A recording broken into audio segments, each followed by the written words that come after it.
Are you trying to find ways to incorporate more beans into your menu plan? Today, I'm hoping to solve one of those problems for you. Hello, everyone, and welcome to SuttonsDaze. If you're new here, my name is Lisa, and we are all about pantry preparedness. Yes, we are. And today, we are canning Spanish pinto beans. Yes, Spanish pinto beans. Pinto beans are inexpensive, they are tasty, they are versatile, and so good for you. And the Spanish pinto beans will create either a side dish for you, just as they are, empty the jar, heat and eat, or you can incorporate them into your main dish. So if you like making the Spanish wheat that I highlighted the other day, or if you like making Spanish rice, or, any number of things, you can add these right into that meal. It's like half done. You've saved a whole bunch of time. Life is great. And you have a healthy, real food meal for you and yours. So let's get started. I will have the recipe linked down below, but we're going to start with this. So I had some bell peppers in the freezer, and I pulled those out. The equivalent, probably a little bit more than the 2 large bell peppers that I have listed in the recipe. I'm doing the quick soak method with the beans, so I brought them to a boil for 2 minutes, and then I covered them, let them sit for an hour, then I strained them, put new water in them, and I'm now cooking them for an hour on that back burner. And now I'm putting together the sauce. I don't know, is that the right word? The liquid that is going to go into the jar with the beans, because that's what makes it Spanish beans. Yes, it does. And it's going to be so good, my friends. So we have the bell peppers in there that are frozen, and it's okay that they're frozen. I'm going to bring this up to temp. It's going to be hot. I'm putting in 2 cans of diced tomatoes. Lisa, you said that we can't recan commercially canned food. No, what I said is that you cannot recan commercially canned food for the sake of recanning commercially canned food, because there's no way to know what the ingredients are, what the pH level is, all that fun stuff. I'm using Thrive onion. The recipe does call for fresh onion, so do what works best for you. Paprika, and of course the oregano, cumin. I am using minced garlic. If you don't have minced garlic but you have fresh, then you can look for a conversion on it, but I just use minced. Last but not least, water. Now we're going to heat that all up. I almost forgot. A little bit of salt, which you can leave out and just add later. But for this one, I add the salt in just a matter of minutes. Obviously, the bell pepper is completely defrosted in there. So we're just going to bring this up to a nice temp, because I want it hot going into the jars with the beans. In the meantime, the beans are in the background there, and I'm going to go strain those. I have everything set up. Cross your fingers, okay? So in this pot back here, I have the beans that were done with a quick soak method. This is my liquid that I'm now turning the heat off with. Okay, and now we're going to start filling the jars. We have our pint jars there, okay? We're going to take the beans. We're going to go about halfway. So figure about 1 cup of beans, okay, in the jar. And then we're going to do the rest with the mixture from the liquid, which is tomatoes and all that other fun stuff. You do want to bring it up to an inch headspace, and you do want a majority of, you do want liquid in there. So be cognizant of that. And where's my poke 'em stabber? We're going to get in there and poke 'em stab 'em and adjust our headspace as needed, which I have to do here, and debubble. Okay, so I'm going to take some of this off the top and just transfer it over to another jar so that I bring it down to that inch headspace. Your headspace is very important. It's part of the equation with determining how long to pressure can it, okay, so that the heat penetrates to the center of the bean long enough to kill off any toxins.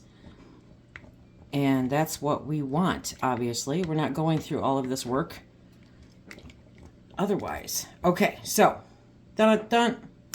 Now you're going to grab a wet washcloth, paper towel, whatever. You can use vinegar, you can use water. Vinegar to wipe the rims does not degrade your lids.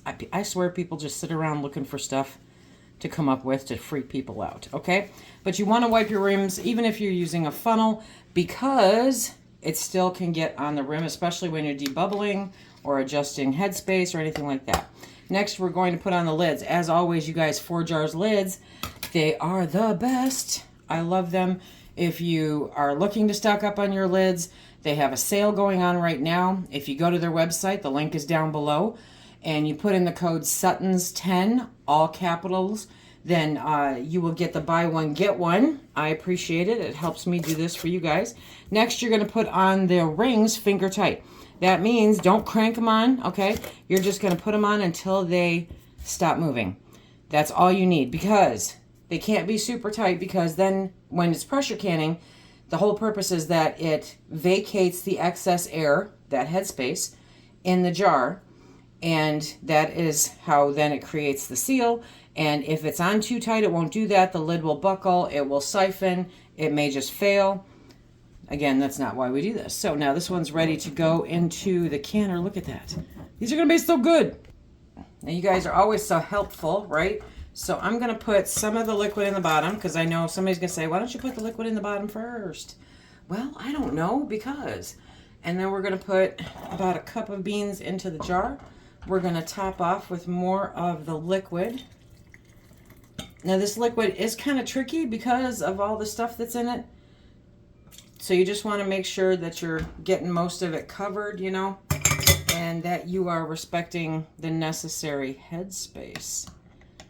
And there we go. Okay.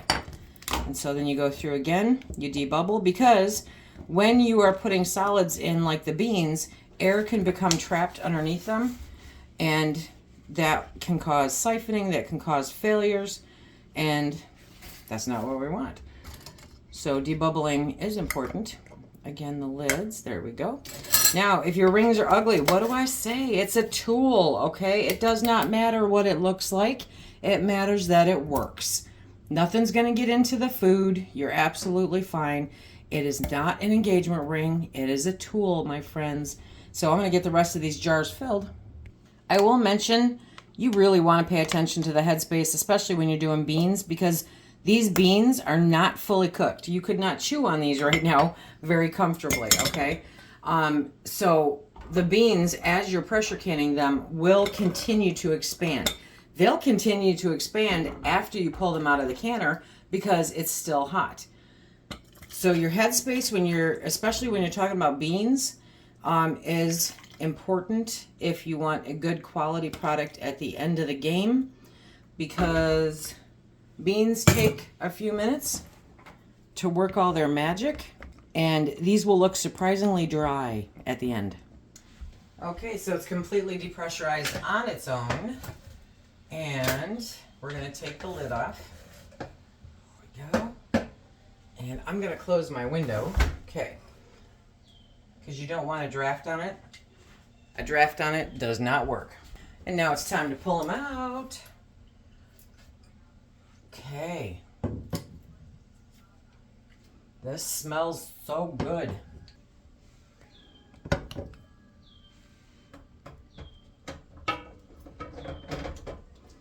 So in this case, I did wide mouths because it was easiest and most available. And I think it will be easy getting them out. I genuinely don't care whether it's wide mouth or not. Doesn't matter to me. They all clean the same. So now remember, when you pull these out, the best thing to do is to just walk away, okay? Don't test the lids. Don't mess with the rings. Don't do anything else with them. Just turn around and walk away. And then in 24 hours, you can come back and you can check to see whether or not they've sealed. Actually, make it at no less than 8 hours. So if you can control yourself and hold off for 8 hours, then that's perfect. Anything before that, you're messing with the process, because this is still hot, okay? These are still under pressure, and so they're still doing their due. And you want to make sure not to mess with that until they come down to room temperature. Then you can test the lids. Then you can discover whether or not they've sealed and go from there. If they have, wash the jars, label them, put them up in your pantry. If they haven't, then put it in the fridge, use it within the next few days. You got about a week and it's all good. But hopefully, if everything goes right, it will have sealed. Super simple twist on pinto beans. Instead of having them plain, this way you can have them with a little bit of flavor, seasoning, all that fun stuff in there. Remember, just add rice, just add wheat, just eat it as it is. It's a great side dish on its own, or it can be the main course, your choice. Super simple dinner, tons of protein, good fiber, all real food, no fake food, cost pennies, literally pennies. If you want to check out some more of my bean recipes, check out this playlist right here. And until next time, everybody, be safe.